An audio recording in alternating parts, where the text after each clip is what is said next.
मैं डॉक्टर इला दोषी, योग कोच। आज हम बताने जा रहे हैं पंचकोश के बारे में। जैसे हमारा बॉडी एक कवच है, ऑनियन देखा है, ऑनियन के एक लेयर, दूसरा लेयर, तीसरा लेयर, वैसे हमारा बॉडी 5 लेयर से बना है। मैं सिंपल सी बात बोलूँ, अब मैं पूछूँ आपसे कि अपना बॉडी किससे बना है? 5 तत्व। अच्छा ठीक है, 5 तत्व कौन से? अग्नि, पृथ्वी, वायु, आकाश और जल। अब तो डेड बॉडी भी 5 तत्व से बना है और हम भी 5 तत्व से बने हैं, तो उसमें डिफरेंस क्या है? आत्मा। हाँ, तो हमारा तत्व में पंच तत्व तो है, पर साथ साथ में आत्मा भी है। ठीक है। फिर डेड बॉडी सांस ले सकता है? नहीं ले सकता, हम ले सकते हैं। तो तीसरा, हमारा प्राणमय कोश भी है, मानी प्राण भी है हमारे में, प्राण सांस भी है। ठीक है। फिर कई लोग सोच नहीं सकते, बुद्धि नहीं होती, जैसे जानवर, कई जानवर को बुद्धि नहीं होती, वो सांस ले सकते हैं, उसका बॉडी पंच तत्व से बना होता है। आत्मा भी होती है, पर वो सोच मानी बुद्धि नहीं होती। तो एक और ऐड हुआ कि हमारे में बुद्धिमय कोश भी है। तो हमारा कोश, हमारा शरीर 5 तत्वों से बना है। सबसे ऊपर का लेयर अन्नमय कोश, जो 5 पंच महाभूत से बना है। उसके अंदर आएगा प्राणमय कोश, उसके अंदर आएगा मनोमय कोश, क्योंकि हमारे में मन है, हम सोच सकते हैं। कई सोच भी नहीं सकते, तो हम सोच सकते हैं, तो हमारे में मनोमय कोश। फिर बुद्धि मानी विज्ञानमय कोश, हम जजमेंट कर सकते हैं, विज्ञानमय कोश। और आत्मा मानी हमारे आनंदमय कोश। ये 5 लेयर से हमारा शरीर बना हुआ होता है। तो हम देखेंगे कि बाहर का अन्नमय कोश, तो अन्नमय कोश आपने ही बोला कि 5 पंच महाभूत से बना है, अग्नि, पृथ्वी, वायु, जल और आकाश। ठीक है। तो उसको मजबूत करने के लिए क्या करने का? योग, खाना खाने का, अच्छा खाना खाने का। देखो अभी ये यंग है, और ये यदि अच्छा नहीं खाएगा तो उसका स्ट्रक्चर अच्छा नहीं बनेगा, तो फिर पूरा बॉडी एकदम बराबर नहीं बनेगा, तो वो वीक रह जाएंगे, तो बार बार बीमार होंगे। एक बार बॉडी अच्छे से बन गया तो उसमें बीमार होने का चांसेस बहुत कम होता है। तो है अच्छा खाना पीना। फिर अच्छा खाना पीने से हो जाएगा, वो तो कई लोग घर में भी अच्छा खाना पीना खाते हैं, तो उनका बॉडी अच्छा हो जाता है। एक्सरसाइज करनी पड़ती है। ठीक है। तो एक्सरसाइज करनी पड़ती है हमारा शरीर को मजबूत करने के लिए, हमारे स्नायुओं को मजबूत करने के लिए। ठीक है। तो ये अन्नमय कोश। अब है प्राणमय कोश। ठीक है। तो हमारा शरीर 5 प्राण से बना होता है, जो हमारे शरीर को चलाता है। तो आपने कई बार देखा होगा कि जो डेड होते हैं उनका पहले हाथ सुन्न हो जाते हैं, पैर सुन्न हो जाते हैं, कहीं के पैर में से लास्ट जान जाती है, कहीं के मुंह ऊपर से जाती है, वो अलग अलग होती है। तो क्यों ये होता है? तो वो हमारा शरीर 5 प्राण से बना होता है। यहाँ का ऊपर होता है वो उदान वायु, उदान प्राण, उसको उदान प्राण बोलते हैं, उदान प्राण। यहाँ का ये जो होता है उसमें प्राण, यहाँ का ये होता है नाभिक के आगे वो समान, नाभिक के नीचे होता है अपान, और हाथ पैर जो पूरे शरीर में व्याप्त है वो व्यान। मैं एक सिंपल एग्जांपल दूँ कि हमें खाना बनाना हो तो क्या क्या चाहिए? सब्जी चाहिए, मानी सामग्री चाहिए, सामग्री, फिर आग, अग्नि चाहिए, मानी ऑक्सीजन चाहिए। ठीक है। आग मानी अग्नि। फिर बर्तन चाहिए। ठीक है। फिर बनाने वाला चाहिए।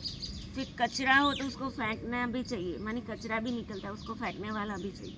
ठीक है। इतने 5 जन चाहिए। तो ये उदान है, वो कंट्रोलिंग पावर है, वो चलाता है हमारी बॉडी को। यहाँ का सामान है, ये प्राण है, वो ऑक्सीजन का बाटला है। सामान में खाना बनता है और सामान में सामग्री मिलती है, क्योंकि यहाँ पे इंटेस्टाइन होता है, आंतें होती है, उसमें सब खाना बनता है। अपान वायु में सब कचरा निकल जाता है, और व्यान वायु से हाथ पैर हिलते, मानी आपने खाना बनाया पर खाने वाला तो चाहिए ना, तो ये व्यान वायु क्या उसका यूज़ करता है, तो व्यान। ठीक है। तो ये 5 प्राण से हमारा शरीर बना है। तो ये पंच प्राण है, तो ये दूसरा शरीर हमारे पंच प्राण से बना। अब ये प्राणमय कोष, इसको अन्नमय कोष, ऊपर के कोष को, नीचे के कोष को हम कहेंगे प्राणमय कोष। ठीक है, तो प्राणमय कोष को हमें मजबूत करना हो तो क्या करना पड़ेगा? ध्यान, योग। प्राणमय मानी जो सांसें हम लेते हैं, जो खाना पचता है करता है, तो उसमें हमें प्राणायाम करना पड़ेगा, वो प्राणमय कोष को मजबूत करने के लिए। साथ साथ में हमें डीप ब्रीदिंग भी करनी पड़ेगी। ठीक है, दूसरा भी आता है पर मेन ये दो है, डीप ब्रीदिंग और प्राणायाम। तो प्राणायाम से हमारे ये प्राण वो ठीक हो। कई बार क्या होता है, किसी को चक्कर आते रहते हैं, किसी का कंट्रोल नहीं रहता, तो क्यों? उदान वायु में गड़बड़ है, जो पार्किंसन में देखा जाता है, उदान वायु में गड़बड़ है। अभी ये कोरोना सब हुआ था तो प्राण में गड़बड़ थी। किसी का पेट खराब होता है तो उनके सामान में गड़बड़ होती है। किसी को कॉन्स्टिपेशन रहता है तो अपान वायु में गड़बड़ रहती है। किसी के हाथ पैर अच्छे से नहीं चलते तो उदान वायु में गड़बड़ रहती है। तो जब ये प्राण बिगड़ जाता है तो हमारे शरीर में बीमारी आती है। ठीक है, तो ये हमारा सेकेंड लेयर। अब थर्ड लेयर है मनोमय कोष। तो ये बोला जाता है कि चले वाते चले चित्तम निश्चले निश्चले भव, कि सांस चलेगा, सांस चलेगा ऐसे हमारा मन भी चलेगा। तो सांस चलेगा ऐसे हमारा मन भी चलेगा। सांस हम रोकेंगे, आप सब रोक के देखो सांस को, कितने विचार आते मुझे बोलो, रोको।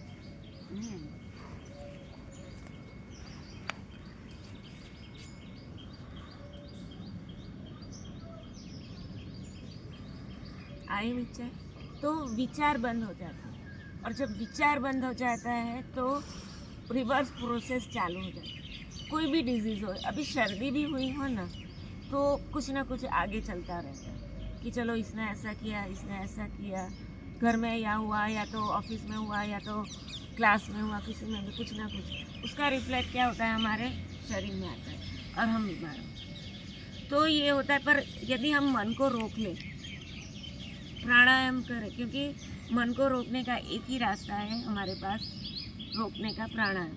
क्योंकि प्राणायाम में लेना, रोकना और छोड़ना। हम जो अनुलोम विलोम करते हैं वो प्राणायाम नहीं है। अनुलोम विलोम में लेफ्ट से लेना, रोकना और फिर राइट से। तो जब रोकने का आता है, और रोकने का भी रेशियो क्या होता है, 1:4:2। लेना 2 बार 4 बार लेते हो तो रोकने का 16 बार और छोड़ने का 8 बार। तो ये ज़्यादा से ज़्यादा हमें रोकना है। तो रोकने से एक होता है कि हमारा मन स्थिर होता है, रिवर्स प्रोसेस चालू होती है, तो हेल्थ वाइज भी बहुत अच्छा रहता है। और ये होता है हमारा मनोबल। तो मन को मजबूत करने के लिए क्या करना चाहिए? और दूसरा, अच्छी अच्छी चीज़ें सुननी चाहिए, अच्छी अच्छी चीज़ें देखनी चाहिए, अच्छे के संगत में रहना चाहिए, उनका मानी उनके स्वाध्याय लेना चाहिए, मानी कोई गुरु हो तो उनको सुनना चाहिए, या कैसेट या उनके पास जाना चाहिए, सत्संग करना चाहिए। तो इससे हमारा मनोमय कोष, क्योंकि हमारे 5 इंद्रियां हैं, 5 इंद्रियों को हम ग्रहण करते हैं। ऐसा नहीं है कि सिर्फ खाना खाते वो ही हमारा मन रहता है, हम जो देखते हैं वो भी मन में विचार आते हैं। आप शायद सोचो कि आपने पूरा दिन कोई पिक्चर देखी तो रात को आपको ऐसे ही सपने आएंगे, क्योंकि मन वो सोचता रहता है, मन वो सोचता रहता है। ठीक है, तो ये मनोमय कोष। अब है विज्ञानमय कोष। एक मैं सिंपल एग्जांपल दूँ कि महाभारत था, महाभारत शुरू होने वाला था, तो कृष्ण भगवान मानी युधिष्ठिर और दुर्योधन के पास 2 ऑप्शन थे कि या तो कृष्ण भगवान ले या तो कृष्ण की सेना ले। पहले ऑप्शन दुर्योधन को पूछा, तो दुर्योधन की बुद्धि कुबुद्धि थी, उसने सही डिसीजन नहीं लिया। उसने क्या चुना? सेना चुनी, वो हार गया। और युधिष्ठिर ने क्या चुना? कृष्ण भगवान। माने जब हम सही जजमेंट करते हैं तो हमारी सुबुद्धि होती है और हम आगे जाते हैं, और वो हमारे शरीर में भी इफेक्ट पड़ता है। कई बार हम गलत कुछ डिसीज़न ले लें तो वो हमें पूरा हमारा जीवन बर्बाद हो जाता है। तो ये है कि सुबुद्धि। तो ये विज्ञानमय कोष। अब विज्ञानमय कोष को मजबूत करना हो तो क्या करने का? सही गलत का पता कब चलेगा? सोच सही होगी। सोच कब सही होगी? जो हमारे पास ज्ञान होगा, हाँ, ज्ञान होगा। ज्ञान हम कहाँ से लेंगे? गुरु से, गुरु से। अच्छी कोई किताबों अच्छी अच्छी से। बातें सुनेंगे, अच्छी अच्छी किताबें पढ़ेंगे, करेंगे, तो हमें हमारा जजमेंट, हमें कैसे पता चलेगा कि ये सही है, ये गलत है, कि योग अच्छा है, योग गलत है? आपने कहीं सुना होगा, आपने कहीं रामदेव बाबा जी को देखा होगा, कहीं मोदी जी को देखा होगा, तो आपको लगा होगा नहीं नहीं योग करने जैसी चीज़ है।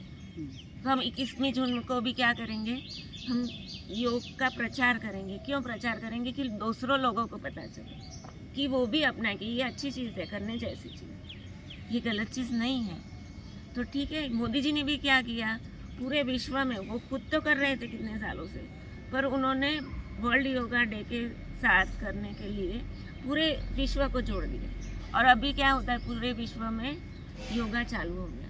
और अब तो उसकी भी जैसे IPL लीग है, उसकी भी लीग चालू होगी। ठीक है, तो ये है, तो ये बुद्धिमय कोष। अब उसके अंदर का है प्राणमय, क्या आनंदमय कोष। अब देखो, छोटा बच्चा होगा तो कैसे होगा, उसको हम मारेंगे, थोड़ी देर होगा, वापस वो हमारे पास आ जाए। इतना निर्दोष, इतना निखालस होता है, उसके मन में कोई पाप नहीं होता। तो जो आनंदमय कोष होता है वो बच्चे जैसा, उसके ऊपर हमने पार्टिकल चढ़ा दिए। तो धीरे धीरे हम एक एक कोष को पार करते जाएंगे। जैसे अन्नमय कोष को हमने क्लियर किया, फिर प्राणमय कोष को क्लियर किया, मनोमय को किया, बुद्धिमय को किया, और जब एकदम क्लियर हो जाता था आनंदमय कोष। तो आनंदमय कोष जब प्राप्त हो जाता है तो हमें समाधि मिलती है। तो ये हमारा शरीर 5 कोषों से बना होता है। और अच्छा, अब मेडिटेशन भी आएगा हमारा बुद्धिमय कोष के लिए, हमारा मनोमय कोष के लिए मेडिटेशन भी एक उपचार होता है।